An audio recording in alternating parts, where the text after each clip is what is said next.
Hello friends, आज हम आपके लिए baby umbrella cut long gown लेकर आए हैं। और इसे बनाने के लिए हमने 1.5 मीटर फैब्रिक ली है। और सबसे पहले हम फैब्रिक को फोल्ड करना बताएंगे। तो यहाँ पे हमें फैब्रिक को एक बार फोल्ड करना है। तो यहाँ पे हमने पूरी फैब्रिक को एक बार फोल्ड कर लिया है, देख लीजिए आप। और ये कपड़े की पन साइड है ये वाली, और ये खुली साइड है।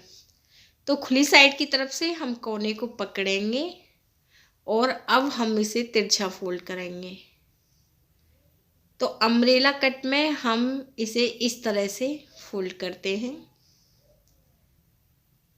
तो यहाँ पे हमने फैब्रिक को 4 लेयर में फोल्ड कर लिया है और अब हम ड्राफ्टिंग करना बताएंगे। तो इस कोने से हम इसकी ड्राफ्टिंग करेंगे जहाँ पे कैंची रखी हुई है। तो सबसे पहले हम आपको शोल्डर की ड्राफ्टिंग करना बताएंगे। अम्ब्रेला कट में शोल्डर किस तरह लेते हैं ताकि वो हमारी सीधी लाइन ड्रॉ हो जाए, फैब्रिक सीधी कट के आए, शोल्डर की तरफ से वी शेप में कटिंग ना हो। तो उसके लिए यदि देखिए बेबी ड्रेस में हम शोल्डर 4 इंच रखेंगे, तो सबसे पहले कोने पर इंची टेप को रख के हमें 4 इंच तक मार्क करना है। इस कोने पर इंची टेप को रखेंगे बंद साइड की तरफ और 4 इंच पे मार्क करना है। तो यहाँ पे आप 4 इंच पे मार्क कर लें। बेबी ड्रेस में 4 इंच ले रहे हैं, इसलिए हमने बंद साइड की तरफ कोने पर इंची टेप रखा है और 4 इंच पे हमने ये मार्क किया है।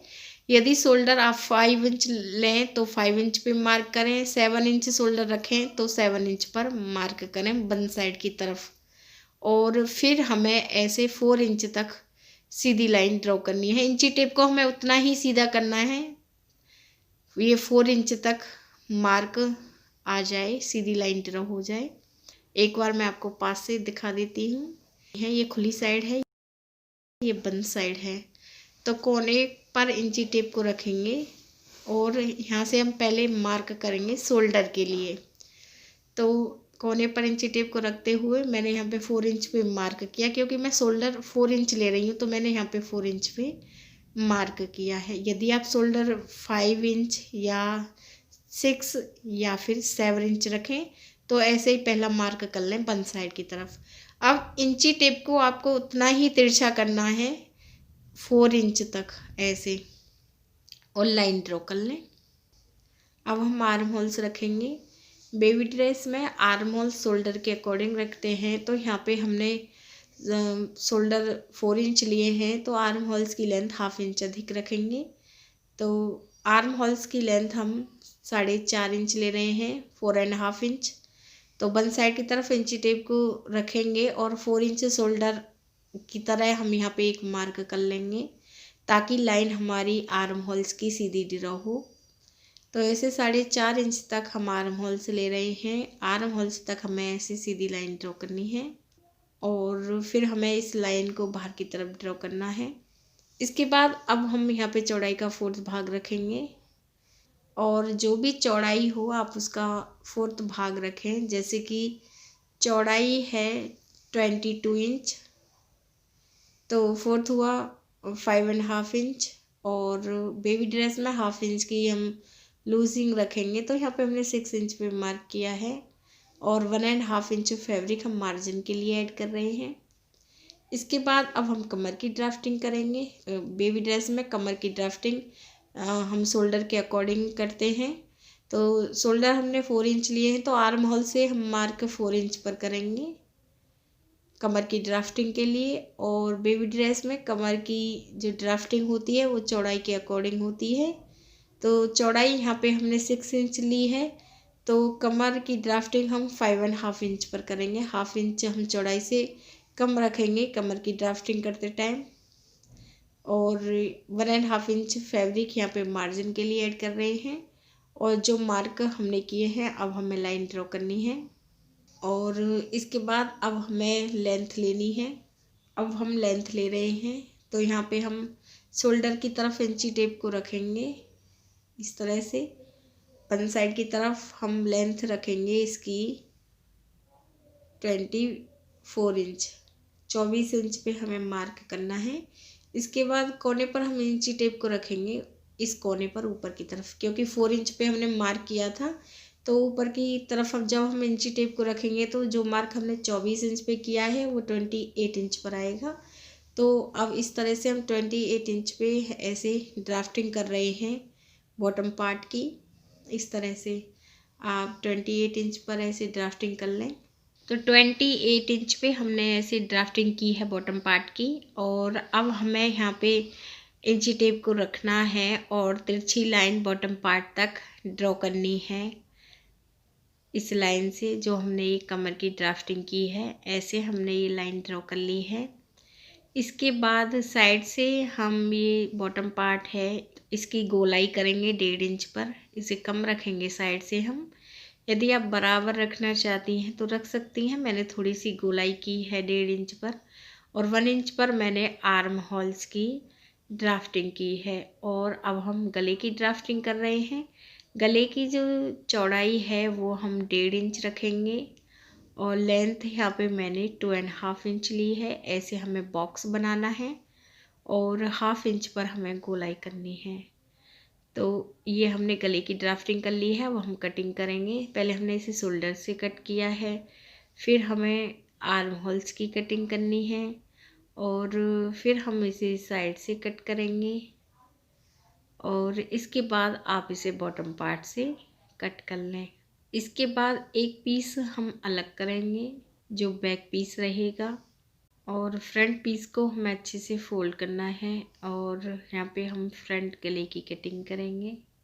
अब हमें बैक पीस लेना है और बैक पीस को हम फोल्ड करेंगे, और यहाँ पे गले की जो चौड़ाई है 1.5 इंच रखेंगे और 1 इंच पे ऐसे गोलाई करनी है। अब हम इसे कट कर लेंगे, और इसके बाद अब हम फिर से गले की थोड़ी सी और ड्राफ्टिंग करेंगे। जो हमने गोलाई की है 1 इंच पर, यहाँ से हमें एक मार्क और करना है 3 इंच पर, और ऐसे थोड़ी सी हम यहाँ से इसे कट कर लेंगे। तो यहाँ पे हमने बैक गले की भी ड्राफ्टिंग कर ली है, देख लीजिए। बैक गला आप सिंपल भी रख सकती हैं। ड्राफ्टिंग और कटिंग हमारी कंप्लीट हो गई है। अब हम आपको इसे सिलना बता रहे हैं। तो सबसे पहले हमें फ्रंट गला लेना है, और ये सिंपल गला है, आप इसे बना लें। सिंपल गले को मैंने बना लिया है। इसके बाद बैक गला लेना है, और बैक गले को हम यहाँ पे आप बनाना बताएंगे। तो हमें एक पीस लेना है, और इस पीस को हमें सीधी तरफ से रखना है ऐसे। अब हम इसके ऊपर गले को रखेंगे। इसे आप पिनअप कर लें। पिनअप करने के बाद आप ऐसे लाइन ड्रॉ कर लें, ताकि जब हम इसे सिलें तो ये फैब्रिक हमारी इधर उधर ना हो। और इसके बाद अब हमें सिलाई लगानी है। ध्यान रखें, जितनी फैब्रिक आपने सिलाई में शुरुआत में रखी है उतनी ही आप इसे लास्ट तक रखें। ऐसे आप इसमें पूरे में सिलाई लगा लें ताकि फिनिशिंग अच्छे से आए। तो यहाँ पे हमने ये सिलाई लगा ली है। अब हम ये फैब्रिक को कट कर रहे हैं। तो यहाँ पे हमने एक्स्ट्रा फैब्रिक को कट कर लिया है, और इसके बाद हमें फोल्ड करने के लिए 1 इंच फैब्रिक रखनी है, और एक्स्ट्रा फैब्रिक की हम कटिंग कर रहे हैं। जो पीस हमने इस गले में सिला है उसे हम कट कर लेंगे। सिर्फ हमने 1 इंच फैब्रिक ही रखी है, और इसमें आप छोटे छोटे कट लगा लें ऐसे। तो यहाँ पे हमने इसमें छोटे छोटे कट लगा लिए हैं, और इसके बाद अब हम इस पीस को बैक साइड की तरफ फोल्ड करेंगे। तो इस पीस को आप बैक साइड की तरफ फोल्ड कर लें, और फोल्ड करने के बाद आप इस पर तुरपाई भी कर सकती हैं यदि आप करना चाहें तो। यहाँ पे हमने इस गले को बना लिया है। इस पीस को हम सीधा रखेंगे, और अब हमें दूसरे पीस को लेना है। दूसरे पीस को हम उल्टी तरफ से रखेंगे। ऐसे हमें उल्टी तरफ से रखना है, और पहले आप शोल्डर पे सिलाई लगा लें। तो यहाँ पे हमने ये शोल्डर पर सिलाई लगा ली है। इसके बाद आर्म होल्स पे आपको पाइपिंग रखनी है। तो आर्म होल्स पे पाइपिंग रखने की वीडियो हमने चैनल पे अपलोड कर रखी है। बहुत ही आसान मेथड है, वहाँ से आप इसे देख लें। तो यहाँ पे हमने आर्म होल्स पे पाइपिंग लगा ली है। इसके बाद हम इसे ऐसे फोल्ड करेंगे और उल्टी साइड ये फ्रॉक की गाउन की ऊपर की तरफ होनी चाहिए। और अब आप सिलाई लगा लें आर्म होल से लेकर बॉटम पार्ट तक। तो यहाँ पे हम ये सिलाई लगा रहे हैं। ऐसे आप इसमें बॉटम पार्ट तक सिलाई लगा लें। सेम वैसे ही आप दूसरी तरफ भी ये सिलाई लगा लें आर्म होल से लेकर बॉटम पार्ट तक। तो यहाँ पे हमने तो और फिर इसके बाद आप इसे बॉटम पार्ट से फोल्ड कर लें। तो बॉटम पार्ट से हम इसे 1 इंच फोल्ड करेंगे, क्योंकि जब भी हम इसे गोलाई में फ़ोल्ड करते हैं तो कम ही फैब्रिक फ़ोल्ड करने में रखते हैं, ताकि आसानी से फ़ोल्ड हो जाए और झोल भी ना आए। तो हमने दोनों तरफ साइडों में सिलाई लगा ली है और बॉटम पार्ट से भी हमने इसे फ़ोल्ड कर लिया है। और जो हमारी बेबी गाउन है और कंप्लीट हो गया। आप देख सकते हैं बहुत ही अच्छे से बन के आया है। यदि फ्रेंड्स आपको हमारा ये वीडियो अच्छा लगा हो तो प्लीज़ हमारे चैनल को सब्सक्राइब करें। वीडियो देखने के लिए आप सभी का बहुत बहुत धन्यवाद।